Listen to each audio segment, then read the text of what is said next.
सौंदर्य. बाप म्हणजे पिता, माय म्हणजे माता, वेल म्हणजे लता, गाय म्हणजे गोमाता, विनय म्हणजे नम्रता.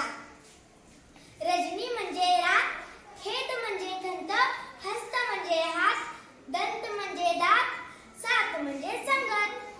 दुनिया म्हणजे जग, रास म्हणजे ढीग, लुटारू म्हणजे ठग, अभ्र म्हणजे मेघ, रोष म्हणजे राग. स्वच्छ म्हणजे निर्मळ, राजू म्हणजे कमळ, श्रीफळ म्हणजे नारळ, गंध म्हणजे परिमळ. त्रास म्हणजे छळ, समय म्हणजे वेळ, वेदना म्हणजे कळ, रांग म्हणजे ओळ.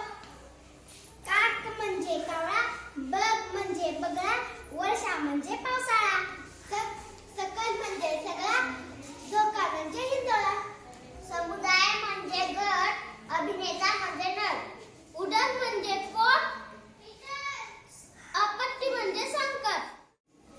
ललाट म्हणजे कपाळ, उतार म्हणजे ढाल, मोहिनी म्हणजे बुरट, अवर्ष अवर्षण